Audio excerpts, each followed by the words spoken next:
Yo, salut tout le monde, c'est Gata Volgar, j'espère que vous allez bien. Moi pour ma part, j'ai un petit peu le moral dans les chaussettes. J'espère que vous passez une bonne journée, j'espère que vous passez de très bonnes vacances. Aujourd'hui on se retrouve pour une nouvelle vidéo, donc on se retrouve pour le débrief du match Rennes-PSG, match Yvontais pour la deuxième journée de Ligue 1 Conforama et défaite du Paris Saint-Germain. Je sais, j'ai sorti le coussin parce que je suis grave énervé, je suis remonté suite à la défaite des Parisiens. Et il y a quoi? Franchement, il y a quoi? Et franchement, pour moi, dans cette rencontre, il y a des joueurs, c'est plus possible. Là, franchement, il y a trop, c'est trop. Sérieux, c'est quoi cette équipe du PSG? Pourtant, c'était le même 11 de départ que contre Nîmes. C'est quoi ce bordel?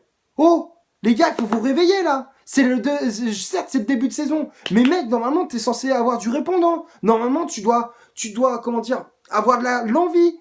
Tu te dis nouvelle saison, ouais, c'est cool, on va pouvoir démontrer ce qu'on est capable, améliorer ce qui ne va pas et tout. Là, on se dit, ok, ils ont peut-être plus d'envie cette année que l'année dernière, ils vont montrer un autre visage. Cool, on s'attend à ça.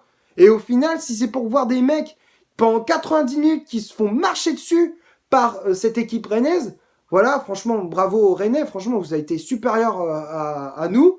Mais franchement, les gars, sérieux, vous vous êtes fait marcher dessus. Vous vous êtes totalement vautré. Et en plus, que ça soit tactiquement ou techniquement, mais vous étiez à la ramasse. À la ramasse. Que ça soit offensivement ou défensivement, même, vous étiez à la ramasse. Voilà. Hormis quelques joueurs qui étaient bons, mais hormis ça, le reste, c'était pourlingue. Sérieux, il y a des joueurs, c'est plus possible.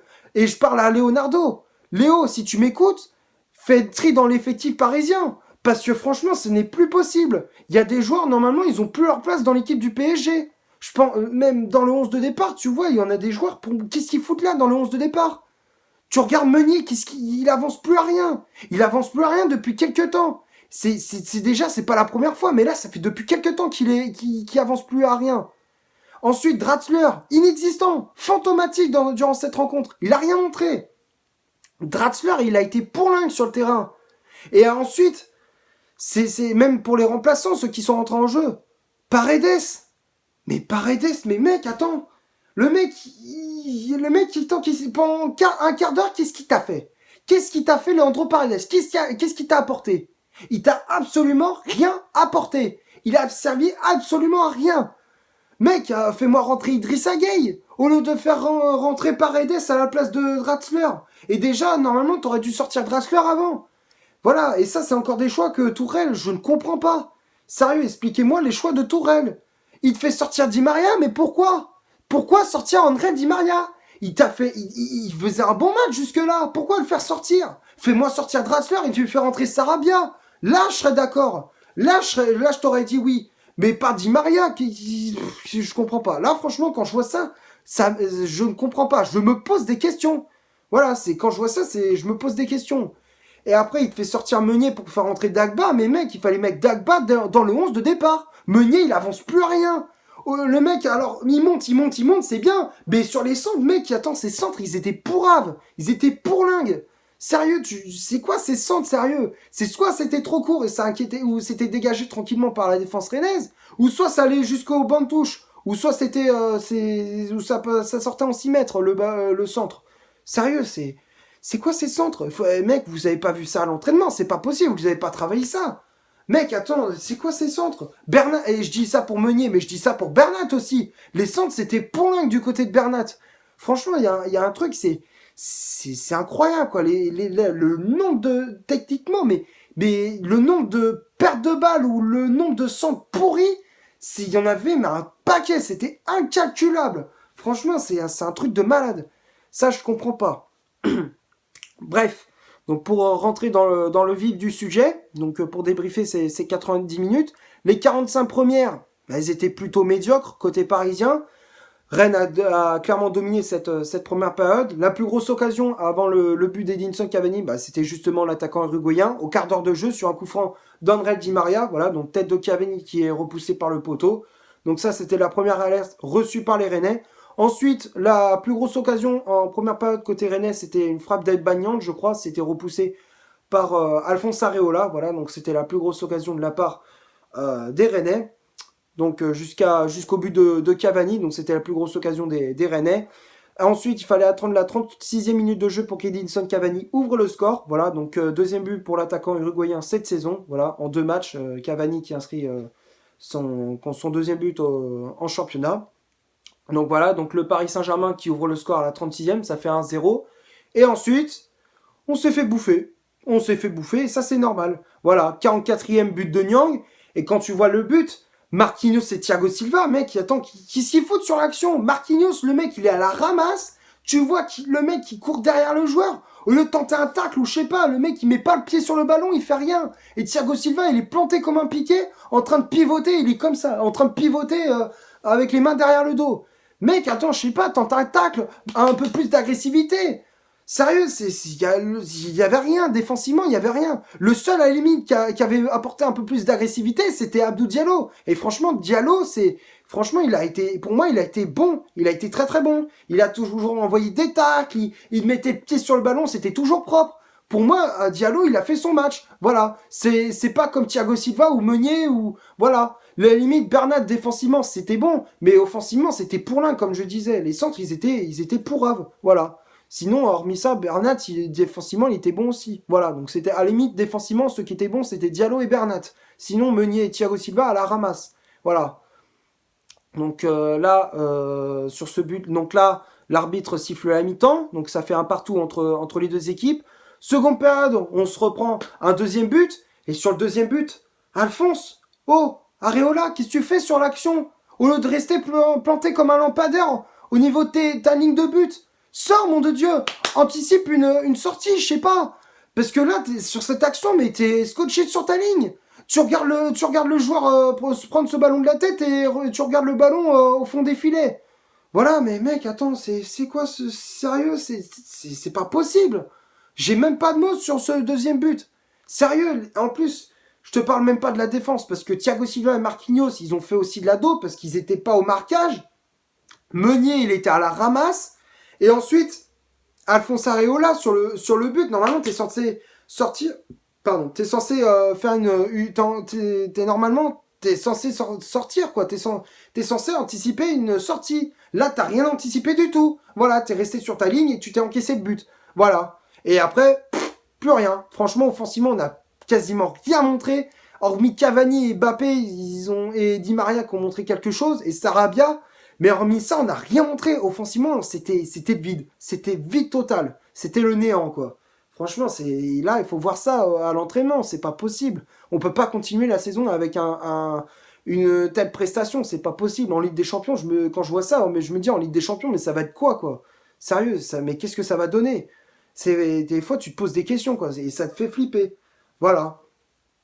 Donc, après, je vais pas non plus continuer à incendier Alphonse Areola.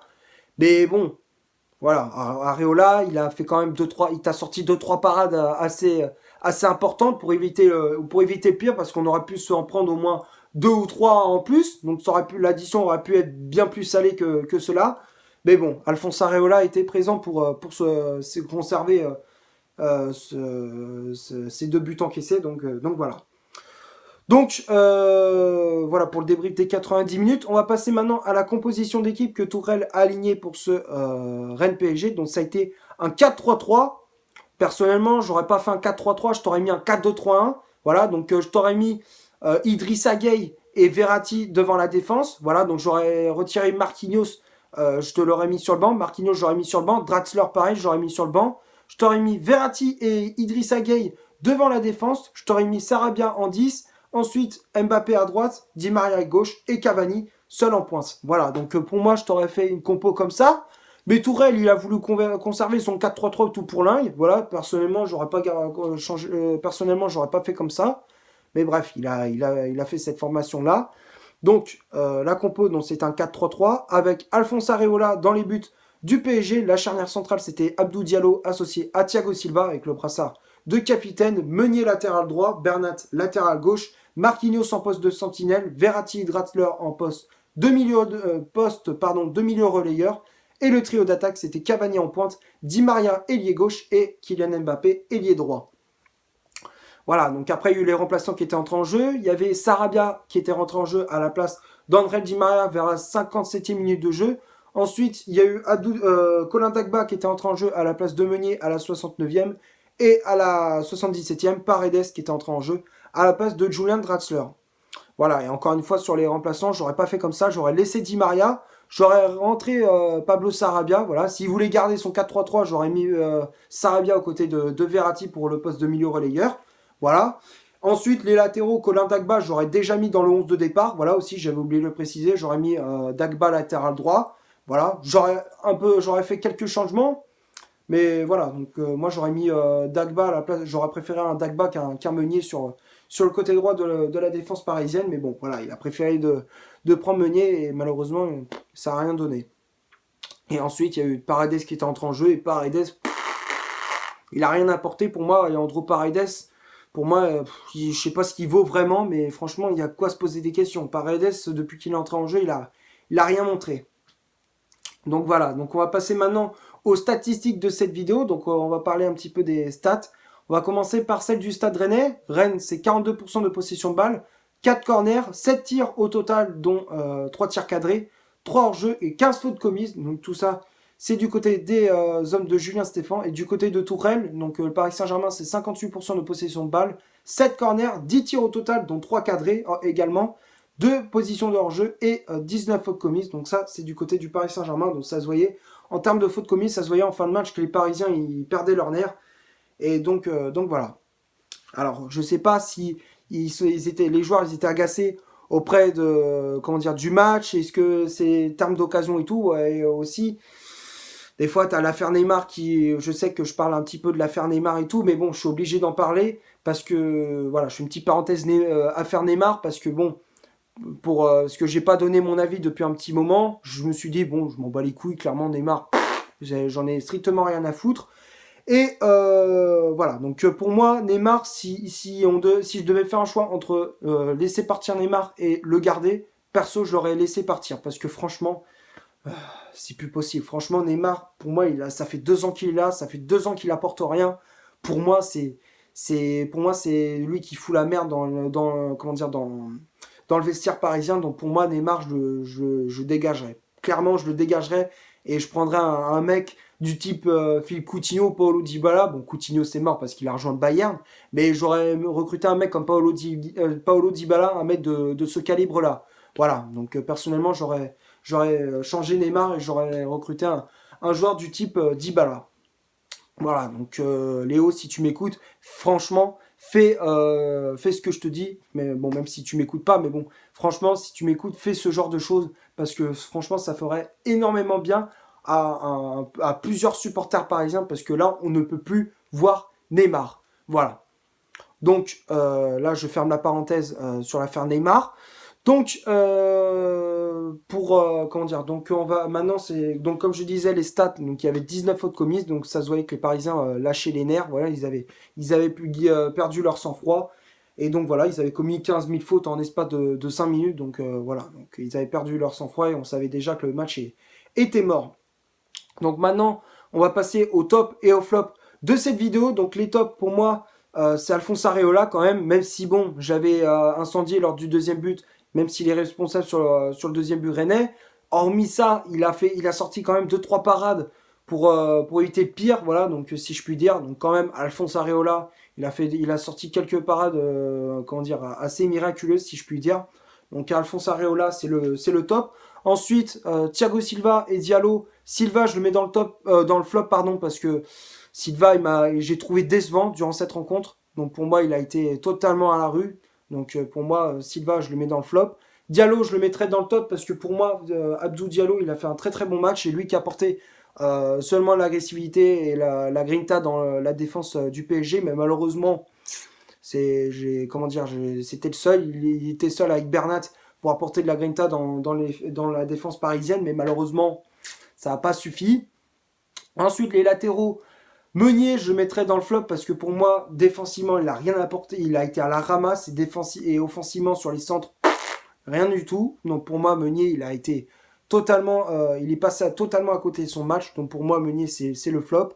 Et Bernat, ça va encore, ça passe parce qu'il s'est contenté de défendre. Mais sur le peu de fois qu'on l'a vu monter côté comme Thomas Meunier, les centres, ils étaient pas terribles non plus. Donc pour moi, Bernat, quand même, il a fait sur sa défensivement, il y a rien à dire et offensivement, il a été totalement à la ramasse. Donc enfin, sur l'aspect offensif, il a rien apporté. Donc pour moi, voilà. Donc pour moi, quand même, Bernat sur le plan défensif, il a été bon. Donc pour moi, Bernat, je le mets dans le top. Ensuite, Marquinhos, je le mets dans le flop parce que pour moi, il a été totalement à la rue. Je sais pas ce qu'il a voulu faire. Un coup, il descendait en défense, un coup, il remontait, un coup, il descendait. On ne savait pas ce qu'il voulait faire. On ne sait pas trop ce que Tourelle il voulait qu'il fasse. Est-ce que il voulait jouer en défense centrale et jouer en même temps en sentinelle? Je sais pas. Franchement, je sais pas.